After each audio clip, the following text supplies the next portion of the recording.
නාරද මහරහතන් වහන්සේට එක අවස්ථාවක ප්‍රේතෙක් දකින්න ලැබුණා. ඒ ප්‍රේතයා හිටියේ එයාට මැවිච්චි උක්කු වනයක ඉස්සරහා. මේ උක්කු වනේ ඉස්සරහා මෙයා එක්කි ගගහ අඬනවා. ඇඟ පොඩි පොඩි වට මෙහෙම ඉරි ඉරි කැපිලා ඇඟෙන් ලේ ගලනවා. අඬනවා. නාරද මහරහතන් වහන්සේ මේ ප්‍රේතයාගේ ළඟට ගිහින් ඇහුවා මොකෝ මේ?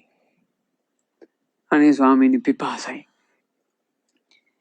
දැන් මේ ජීවිතේ ඉපදිලා 50 අවුරුද්දක් තාම ස්වාමීනි දිය පොදක් මේ උගුර තෙමා ගන්න ලැබුණේ. අනේ ස්වාමීනි පිපාසයි.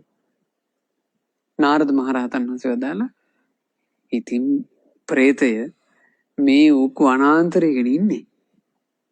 පිපාසනම් ඔය උක් දණ්ඩක් කඩාගෙන කන්ටකෝ කිව්වා. ස්වාමීනි මේ උක් දකිනකොට මට කන්ට ආසයි හිතෙනවා. මං උග්ගස් ළඟට ගිහින් උග්ගහ අල්ලන්න හදනකොට මේ උග්ගස් නැමිලා වේගින් කොළ සොලවලා මගේ මේ ඇඟ කපනවා. මේ කොළ ස්වාමීනි හරියට පිහි වගේ මගේ ඇඟ කැපිලා මේ බලන්න කිව්වා. එතකොට නාරද මහරහතන් වහන්සේ මේ ප්‍රේතය සම්බන්ධයෙන් තමන් වහන්සේගේ නුවණින් බැලුවා. බලද්දී දැක්කේ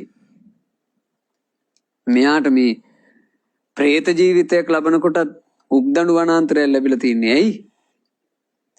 මෙයා පෙර ජීවිතයක ටිකක් දුර්භික්ෂ කාලෙක මිනිසුන්ට පැම්පොදක් වන්නේ නැති ඉඩෝර කාලෙක මෙයාට ඔය කොහෙන් හරි උක්දණ්ඩක් ලැබිලා මෙයා ඒ උක්දණ්ඩ රහ කර කර මේ හප යනවා. බොහොම අසරණ මිනිසෙක්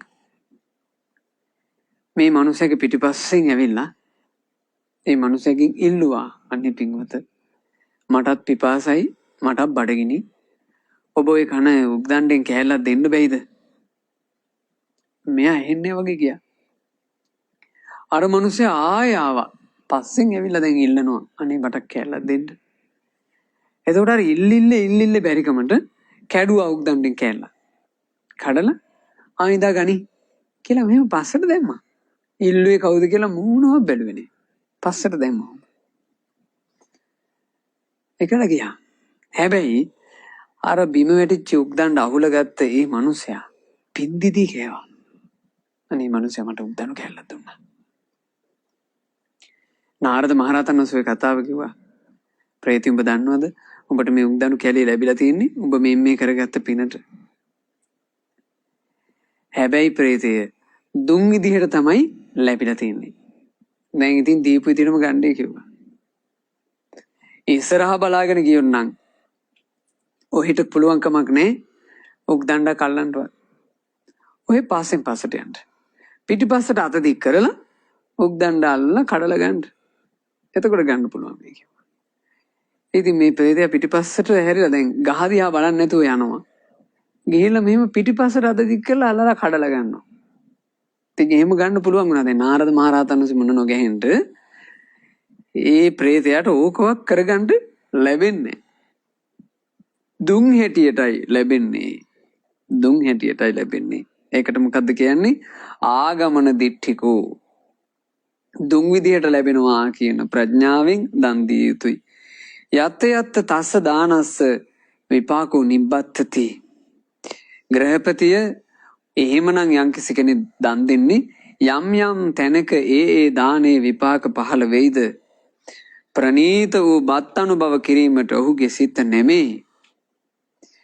උදාර වූ වස්ත්‍ර හැඳීමට ඔහුගේ සිත නැමේ. උදාර වූ වාහන වලින් යන්නට ඔහුගේ සිත නැමේ. පංචකාමයන් උදාර ලෙස පරිභෝග කරන්නට ඔහුගේ සිත නැමේ. මේ බලන්න කරුණු පහක් නිසා. ඒ කියන්නේ තමන් කොහොමද දැන් දානය දෙනකොට කොහොමත් අතාරින්න ඕනේ නේ. තියෙන දෙයක් කොහොමත් අපි දෙනවා. ඒ දෙන එක මේ කාරණා පහේ ඉඳලා දෙන්න. සකස් කරලාම දෙන්න. ඊළඟට ගෞරවයෙන් දන් දෙන්න. ඊළඟට තමන්ගේ අතින් බොහොම ප්‍රසන්න හිතකින් තමන්ගේ අතින් දන් දෙන්න. බෑර කරන අදහසක් නම් කොනකවත් තියාගන්න එපා. තමන් ළඟ තියෙන හොඳම දෙයක් දෙන්න. ඊළඟට මේ දීපු දෙයින් මට විපාකයක් තියෙනවාමයි දෙන හැටියටයි ලැබෙන්නේ කියලා. ඒ විශ්වාසෙන් දෙන්න. ආන් එහෙම දෙන කෙනාට කොච්චර ආශිර්වාදයක්ද ඒ දානේ. ඔහුට යම් දරුවෝ සිටිද්ද, බිරින්දෑවරු සිටිද්ද, දාසයෝ සිටිද්ද, මෙහෙකරුවෝ සිටිද්ද, වැඩ කරන කංකරුවෝ ආදී සිටිද්ද, ඔහුගේ වචනේ අසන්ට කැමති වෙයි. ඇහුම්කන් දීමට කන් යොමයි. කියන දේ තේරුම් ගැනීමට සිත පිහිටුවයි. ඒ මක් නිසාද යත් ග්‍රහපතිය ඒවං හේතං ගහපති සක්කච්ච කතානං කම්මානං විපාකෝ.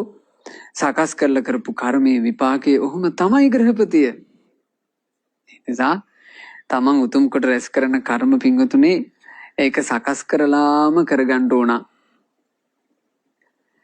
ඒ දානයක් දුන්නත් හිත කිලිටුණා දානේ මහත්ඵල වෙන්නේ. දුන් දානේ මහත්ඵල වෙන්නේ හිතක තියෙන පාරිශුද්ධ භාවය වැඩි වෙන්නත් එක්ක. ඒ නිසා පිංගුතුලාට අද මේ සොඳුරු දහම් පද ටික සිද්ධාරාගෙන තමන් චූටි දානයක් දුන්නා. ඒ දාණය පවා සකස් කොටම දෙන්න හිත පහළ වේවා. තමන් දෙන දානයක් ගෞරවයෙන් පුදන්ට නිහතමානීකම උපදීවා. තමන් දන් දෙනකොට තමන්ගේ අතින්ම පහන් සිතින් දන් දෙන්න පින්වතුන්ට හිත පහළ වේවා. තමන් දෙන දාණය බෑර කරන දෙයක් නොව ඉතා වටිනා අන් කෙනෙකුට පරිභෝග කරන්නට වටින උතුම් දෙයක්ම දෙන්න පින්වතුන්ලාට හිත පහළ වේවා. දන් දෙන හැම මොහොතකම දෙන හැටියටයි ලැබෙන්නේ කියන ඥාණයෙන් කර්මඵල විශ්වාසයෙන් දන් දෙන්න හැම දිනාට සිත් පහළ වේවා.